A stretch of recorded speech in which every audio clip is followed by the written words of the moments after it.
ప్రియమైన దేవుని పిల్లలారా, ప్రభు యేసుక్రీస్తు నామములో మీకు నా వందనములు. ఈరోజు మనం ధ్యానించబోయే దేవుని వాగ్దానం చాలా చిన్న వాక్యంలా కనిపించిన భయంతో పోరాడుతున్న ప్రతి ఒక్కరికి ఎంతో బలమైన వాగ్దానం.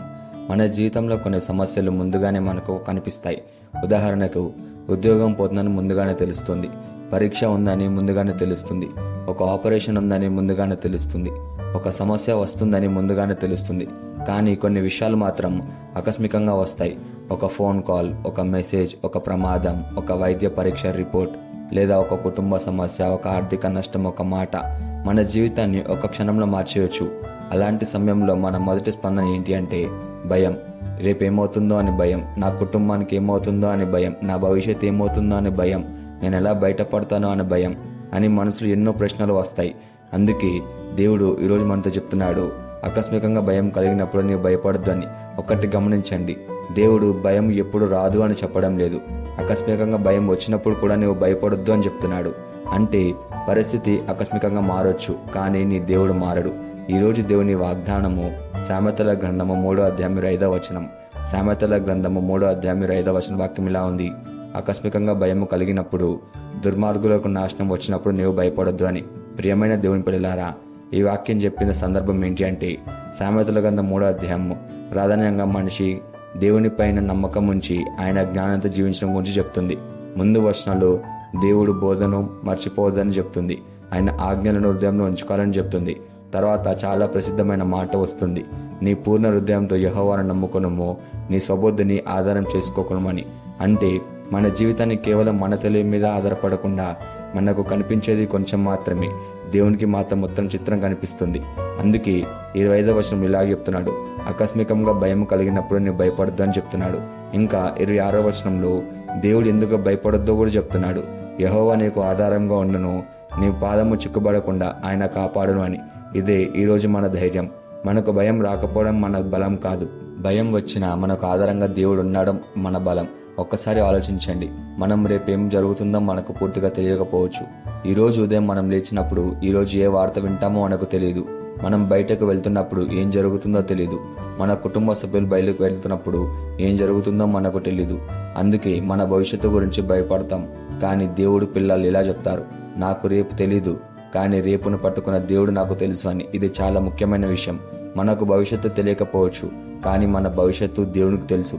అందుకే భయం వచ్చినప్పుడు దేవుని వైపు తిరగాలి.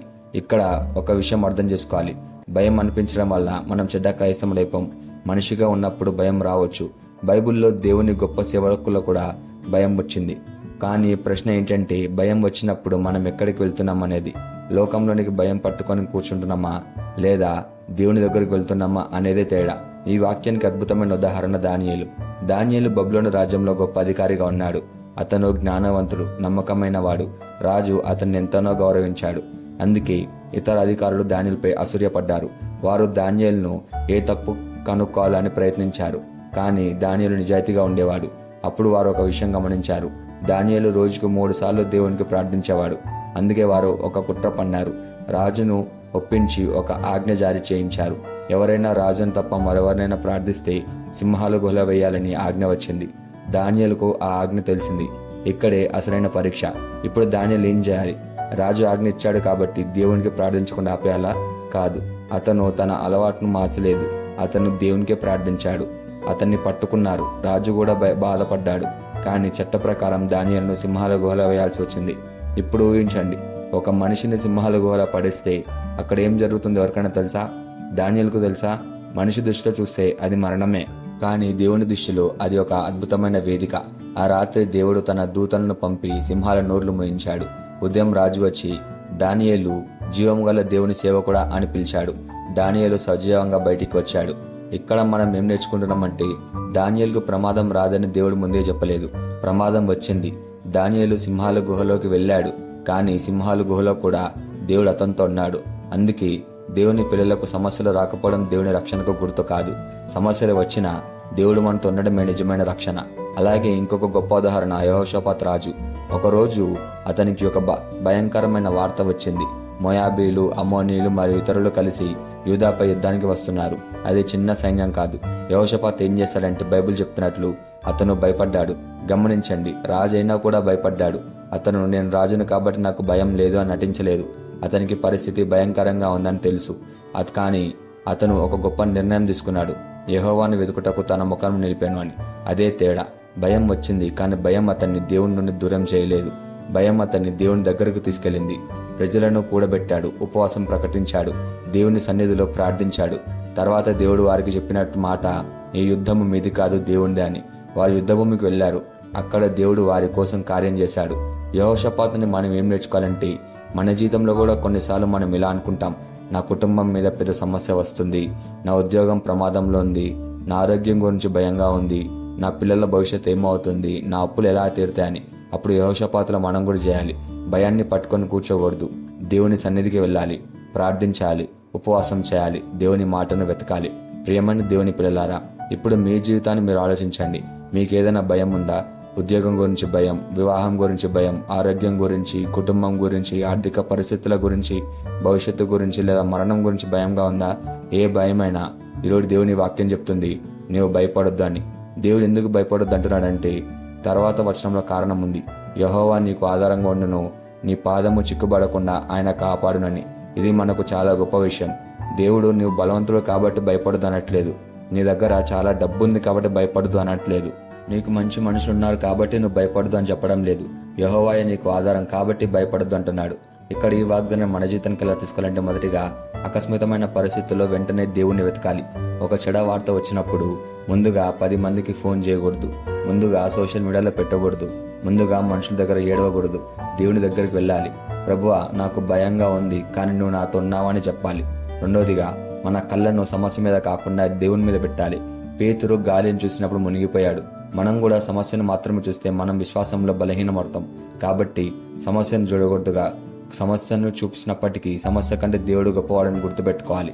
మూడోదిగా ప్రార్థనను చివరి మార్గంగా కాకుండా మొదటి మార్గంగా చూడాలి. సమస్య వచ్చిన తర్వాత అన్ని ప్రయత్నాలు చేశాను, ఇప్పుడు ప్రార్థన చేద్దాం అని కాకుండా మొదటి నుండే ప్రార్థించాలి. యెహోషాపాతు మనకు అదే నేర్పించాడు. నాలుగోదిగా భయపెట్టే వార్తలను మన హృదయంలో ఎక్కువగా నిలుపుకోకూడదు. ఈరోజు మనం ఫోన్ తెరిస్తే ప్రమాదాలు, మరణాలు, యుద్ధాలు, వ్యాధులు, ఆర్థిక సమస్యలు, నేరాలు, ఇలా ఎన్నో వార్తలు కనిపిస్తాయి. వాటిని చూసి మన హృదయం ఎప్పుడు భయంతో నిండిపోవచ్చు. అందుకే ప్రతిరోజు ప్రపంచ వార్తల కంటే దేవుని వాక్యాన్ని ఎక్కువ సమయం ఇవ్వాలి. నీ చెవులు ఎప్పుడు భయాన్ని వింటే నీ హృదయం భయంతో నిండిపోతుంది. కానీ దేవుని వాక్యాన్ని ఎక్కువగా వింటే నీ విశ్వాసం పెరుగుతుంది. కాబట్టి ప్రియమైన దేవుని పిల్లలారా, భయపడొద్దంటే సమస్యను పట్టించుకోవద్దు అని కాదు. అనారోగ్యం ఉంటే వైద్యుడిని సంప్రదించాలి. ఆర్థిక సమస్య ఉంటే జాగ్రత్తగా ప్రణాళికలు చేసుకోవాలి. ప్రమాదం అంటే జాగ్రత్తలు తీసుకోవాలి. కానీ ఇవన్నీ చేస్తూనే నా తుది నమ్మకం దేవునిలోనే ఉంది అని మనసులో ఉంచుకోవాలి. ఈరోజు దేవునితో ఏం చెప్తున్నాడంటే, బయటకు చూస్తే మీరు బాగానే ఉన్నారు, కానీ లోపల మాత్రం భయపడుతున్నారు. ఎవరితోనూ చెప్పుకోలేని భయం, రాత్రి నిద్రపోయేటప్పుడు ఆలోచనలు, రేపేమవుతుందో అనే భయం. ఈరోజు దేవునితో చెప్తున్నాడు, భయపడొద్దు అని. నీకు రేపు తెలియకపోవచ్చు, కానీ నాకు తెలుసు. నీకు దారి కనిపించకపోవచ్చు, కానీ నాకు కనిపిస్తుంది. నీకు సహాయం చేసే మనిషి కనిపించకపోవచ్చు, నేనే నీ సహాయకుడను. నీ సమస్య పెద్దదిగా కనిపించవచ్చు, నీ దేవుడి కంటే గొప్పవాడు ఇంకొకడు లేడు అని దేవుడు మీతో మాట్లాడుతున్నాడు. ఈ వాగ్దానం మనం స్వతంత్రించలాగా మనం ప్రార్థన చేద్దాం. మమ్మల్ని మిక్కిలిగా ప్రేమించిన ప్రియా పరలోకపు తండ్రి, నీకే కృతజ్ఞతాస్తుతులు, వందనాలు చెల్లించుకుంటున్నాం ప్రభా. ఈరోజు నీ వాగ్దానం ద్వారా మాతో మాట్లాడినందుకు నీకే ధన్యవాదాలు చెల్లించుకుంటున్నాం ప్రభా. మా జీవితాల్లో ఎన్నో రకాల భయాలున్నాయి.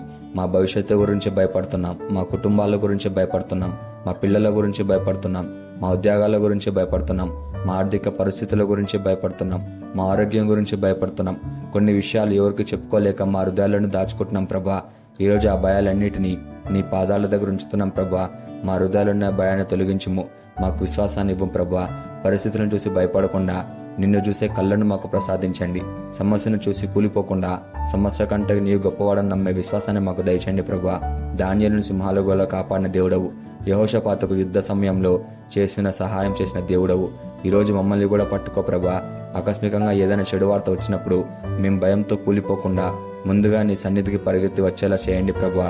మా ఇళ్లలో ఉన్న భయాన్ని తొలగించుము, మా పిల్లల హృదయాల్లో ఉన్న భయాన్ని తొలగించుము, యువతలో ఉన్న భయాన్ని తొలగించుము, వృద్ధులలో ఉన్న భయాన్ని తొలగించు ప్రభా. అనారోగ్యంతో ఉన్న వారికి ధైర్యాన్ని ప్రసాదించండి. ఉద్యోగం కోసం ఎదురు చూస్తున్న వారికి ధైర్యాన్ని ఇవ్వండి. కుటుంబ సమస్య ఉన్న వారికి ధైర్యాన్ని ప్రసాదించండి. అప్పుల భారంతో ఉన్న వారికి ధైర్యాన్ని ఇవ్వండి. ఒంటరిగా కన్నీళ్లు కారుస్తున్న వారికి ఓదార్పు దయచేయండి ప్రభువా.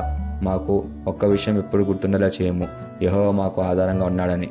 అందుకే నేను భయపడినని చెప్పగల హృదయాన్ని మాకు ప్రసాదించండి తండ్రి. మా జీవితం అంతా నీ చేతిలో పెడుతున్నాం ప్రభువా. మా కుటుంబాలను చేతిలో ఉంచుతున్నాం, మా భవిష్యత్తుని చేతిలో ఉంచుతున్నాం ప్రభువా.